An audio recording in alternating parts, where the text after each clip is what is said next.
दिल्ली में कोरोना का कहर जारी है। बहुत ज़्यादा कोरोना बढ़ गया है और उसी के मद्देनज़र पिछले हफ्ते हम लोगों ने 6 दिन का लॉकडाउन लगाया था, जो कि कल सुबह 5 बजे ख़त्म हो रहा है। जिस तरह से तेज़ी से केसेस बढ़ रहे हैं दिल्ली के अंदर, उसको देखते हुए ये लॉकडाउन लगाना बहुत ज़रूरी हो गया था। ये एक तरह से आखिरी हथियार है कोरोना के से डील करने के लिए, लेकिन जिस तरह से केसेस बढ़ रहे थे, ये आखिरी हथियार इस्तेमाल करना ज़रूरी हो गया था। लेकिन अभी भी कोरोना का कहर जारी है और कोरोना कम नहीं हो रहा। तो इसीलिए उसके मद्देनज़र कई लोगों के भी, जनता के बीच में भी जब हम लोगों ने बात करने की कोशिश की, सबका मत यही है कि लॉकडाउन को भी और बढ़ाना चाहिए। तो लॉकडाउन को दिल्ली के अंदर 1 हफ्ते के लिए और बढ़ाया जा रहा है, अगले सोमवार को सुबह 5 बजे तक के लिए। इस दौरान हमने देखा, लॉकडाउन के दौरान, की संक्रमण दर, पॉजिटिविटी रेट जिसको कहते हैं, ये लगभग 36-37% तक पहुंच गई। आज तक इतनी संक्रमण दर हमने दिल्ली में तो नहीं देखी, बाकी दुनिया भर में हो सकता हुई हो कहीं पे, लेकिन 36-37% तक संक्रमण दर पहुंच गई। पिछले 1-2 दिन से थोड़ी सी कम हुई है, आज 30 के नीचे आई है, 29 पॉइंट कुछ आई है।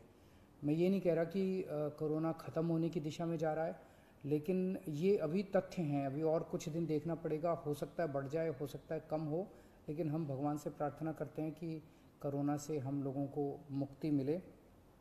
पिछले कुछ दिनों से हम देख रहे हैं कि दिल्ली में ऑक्सीजन की काफ़ी ज़्यादा समस्या हो रही है। दिल्ली में ऑक्सीजन की काफ़ी कमी महसूस हो रही है।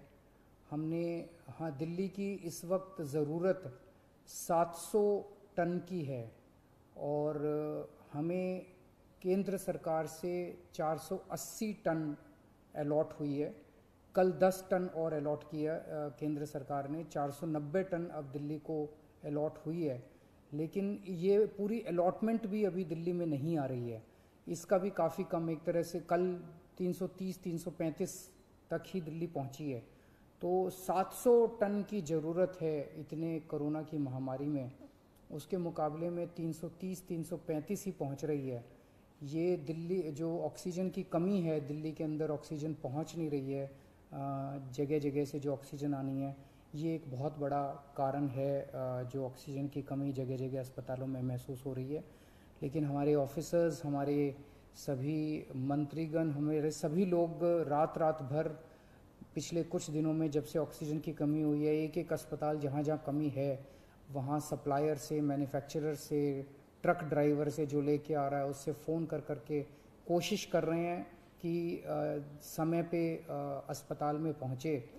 मैं ये नहीं कहूँगा कि सारी कोशिशें कामयाब रही, कई जगह फेल भी हुए हम लोग, और कई जगह हम समय पे ऑक्सीजन पहुंचाने में हमारी टीम कामयाब भी हुई। तो सबसे पहले तो मैं उनको जो रात रात भर काम करके और अस्पतालों तक ऑक्सीजन पहुंचाने की जो लोग भी कोशिश कर रहे हैं, उन सबका मैं धन्यवाद करना चाहता हूं कि इतने मुश्किल समय में इतनी मेहनत कर रहे हैं। क्योंकि ऑक्सीजन इतनी इस वक्त कीमती है, इतनी कम है, तो उसका मैनेजमेंट करना बहुत ज़रूरी है। तो उसको मैनेजमेंट करने के लिए भी अब कल से ठोस कदम उठाना चालू किया। हमने एक वो पोर्टल टाइप बनाया है और ऑर्डर जारी कर दिए गए हैं, जिसमें हर 2-2 घंटे में मैन्युफैक्चरर से लेके और अस्पताल तक, एंड यूज़र तक, हर एक को 2-2 घंटे के अंदर अपनी ऑक्सीजन की पोजीशन बतानी पड़ेगी। कि मैन्युफैक्चरर को बताना पड़ेगा कि पिछले 2 घंटे के अंदर कितने ट्रक उसके निकले, सप्लायर को बताना पड़ेगा कि कितने ट्रक उसके दिल्ली के अंदर, दिल्ली की तरफ जा रहे हैं, अस्पतालों को बताना पड़ेगा कि पिछले 2 घंटे में कितनी इस्तेमाल हो गई, कितने घंटे की और बच गई।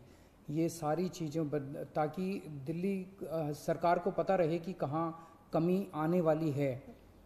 तो इसके अलावा केंद्र सरकार से काफ़ी सहयोग मिल रहा है। कल भी पूरा दिन केंद्र सरकार के अलग अलग मंत्रालयों के साथ हमारे ऑफिसर्स की टीम बैठी रही और दोनों टीमें, केंद्र सरकार और दिल्ली सरकार, अच्छे से मिलके काम कर रही हैं और कोशिश की जा रही है कि जो भी सप्लाईज आने में दिक्कत हो रही है, उन दिक्कतों को दूर किया जा सके।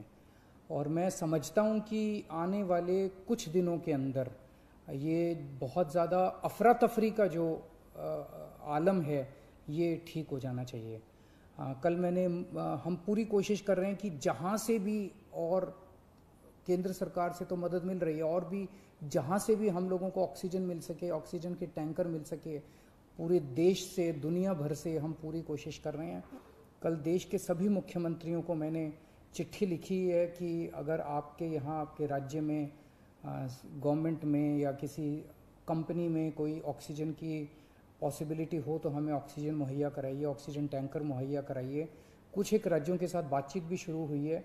जब भी कुछ कॉन्क्रीट नतीजे आएंगे मैं आपको ज़रूर बताऊंगा।